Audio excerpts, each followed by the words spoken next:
Hey friends, this is Pam. So I spent some time this weekend pulling up pictures from September of 2020 because it's time to get those into an album. And the thing is, I went back and I searched through my stuff and I tried to figure out if I have journaling or where I was at, and I was pretty much starting from scratch for documenting that month. But still lots of great pictures, a real mishmash of different little stories, but it's this collection of small things coming together that makes one great story, right? So that is my plan, is to go ahead and start getting September documented in my album. So my first step was to go through all of the photos that I had, pick the ones that I thought I wanted to include in my album. Some of them I enlarged. These enlargements are sized to be 7 inches wide and 8.25 inches tall. And then most of my pictures were also just vertically oriented, so they cropped down to be 3x4s that I could tuck inside of the pockets. And the next thing to do is to go ahead and add some context to these photos and do some journaling to tell the stories of what was going on this month. So in order to do that, I'm going to start off with the September Stories by the Month kit from Ali Edwards. So that's all of the pics that I'm working with for September. And I kind of mentioned that really I think that the pictures that I've got are just a great mishmash of around here and right now life stories. So I think that it's really photo heavy for sure. And in order to be able to add in the journaling, in some spots I've left blanks and spaces for that stuff, but in other spreads it's like completely filled, pictures all the way through. So I think what I want to do is I've gone ahead and I've picked some of the cards that I want to be able to include from the kit. And it's really these guys here that are going to get me started for this first spread here. Right now life looks like this. Right now life tastes like this. Right now life sounds like this. And then embracing this season for what it is. So these are the 4 that I'm going to use because in this first spread here I've got pictures of pretty much all of those things. Life looks like this, life tastes like this, and then I do have a quote from that week from my daughter, or actually I guess it was from myself to my daughter, that I was going to include for the life sounds like. But then also we were starting like ukulele lessons virtually at that same time, so that'll be a good point to go ahead and put on there the life sounds like too. So I did take some of the chipboard pieces from the Stories by the Month kit, the September one for well, it's just released this year, but the digital version of this kit is also available. It was originally, the digital version was released in 2020, and then the physical kit came out this year for 2021. So I have gone ahead and pulled some chipboard pieces playing around a little bit there. And my next step, I think, is going to be to add in my journaling and put a few little embellishments in here to get this first spread done. So I need a way to be able to put these journaling cards in since there isn't a spot for them. I had considered just adding it right onto the photo here, but I really like this photo the way it is. I want to be able to see the whole thing behind it. So I think what I'm going to do is create an extra pocket.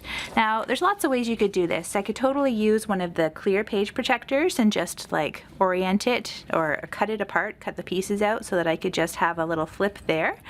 But I also want to be able to use some of the chipboard and the stamp set from this kit, and I really like this September looks like this one. So my idea right now is to use some vellum to make a pocket that will fit in the holes that I can tuck my journaling card into, and then I can use the stamp set and some of the chipboard pieces to go ahead and add some embellishments onto that.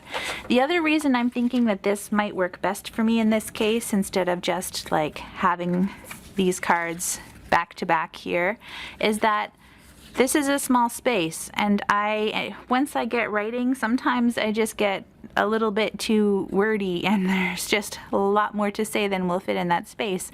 So my plan is to go ahead and do my journaling on the front, and if I need more space, I'm just going to carry right on the back. So another reason I like this idea of a pocket that I can just slide the card into, and if I want to see what's on the back, then I can just flip it over, pull it out of the pocket and flip it over and continue reading.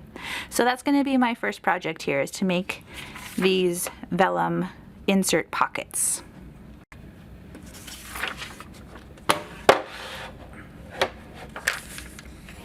So I'm kind of just winging it here in terms of the size. I know that my card is 3x4, but I need room for the hole punches too, so I think that I'm probably going to score this in half at about the 3.75 inch mark.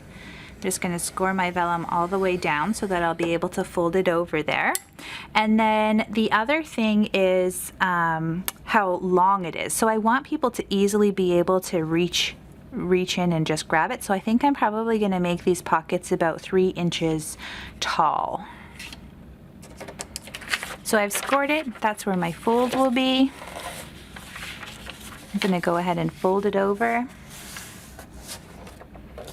And then I'm going to grab my paper trimmer to cut it down to size.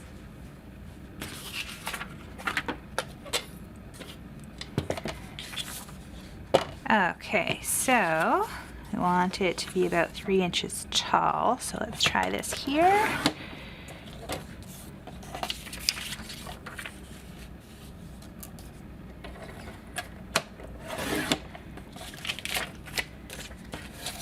And I'm going to go ahead and cut off this extra bit here as well along the edge.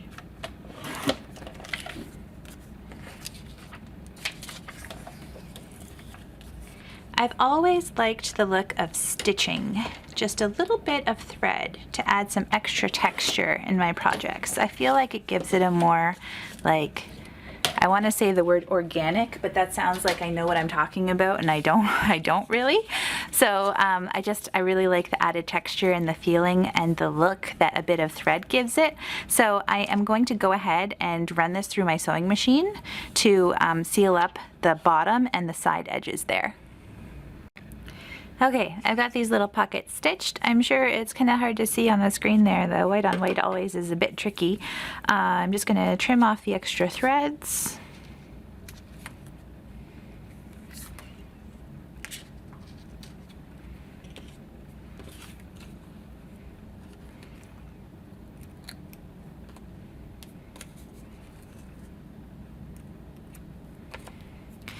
And then I need to figure out where they're going to fit in my album so that I can punch the holes in the right spot. I kind of wanted them to fit like near the top.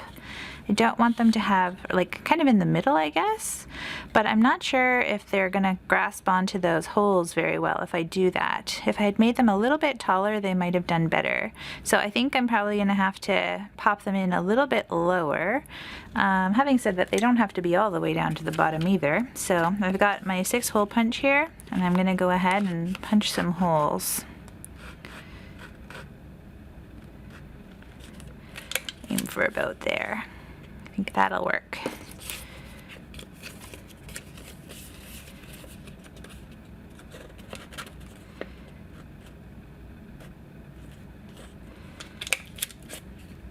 Okay, so I've got 2 pockets ready to go. Now the other thing I wanted to do was I wanted to use the stamp set, and just on the front of this one here in particular, I want to use the September Looks Like This. I was thinking that I would like to try heat embossing it, so that's my plan. Okay, so the tools that you're going to need for heat embossing, I'm using Versamark. This is a watermark stamp pad, or like a clear stamp ink that dries really slowly. So this is the type that you need for heat embossing. And then I have a heat gun, and then my embossing powder. I want to try gold because I think this will just like warm up the space a little bit, or it kind of works with some of the warmer colors that are already in there. So I've got gold tinsel embossing powder. This is a Ranger version, and then of course you just need your stamp and your acrylic block and whatever it is that you're going to heat emboss onto. So this is a well used and well loved ink pad. I've had it for a long time. It's probably about time to consider replacing it. Get it nice and inky there, and then place it where you want it to go for your stamping. I'm going to pop it right about there. Some good firm pressure all the way around. Oh, one of the things that I learned from Laura Wansick, I've seen her do this, is so clever. Just flip it over, and then you can rub over the image part that you want stamped to get good coverage all the way across. So smart that Laura Wanzik. Okay, peel that off. And then you probably can't see it just yet, but I'm gonna go ahead and sprinkle on my embossing powder. I have no idea if you're supposed to do this or not, but I usually like to give it just a little pat to try to get it to stick into some of those inked up spots a little bit better. And then tap it off. And you can see, so here's how it's looking so far. So far, so good. I have got just like a scrap piece of paper under here that I'm using to try to collect my embossing powder so that I can pour it back into the container. So pop that back in there for now. Seal it up tight. I have lost a lot of embossing powders thanks to my daughter, who thought they were just glitter and liked to do her own crafting with them. So keep them secure if you've got them. And then heat gun. We're gonna add some heat on here.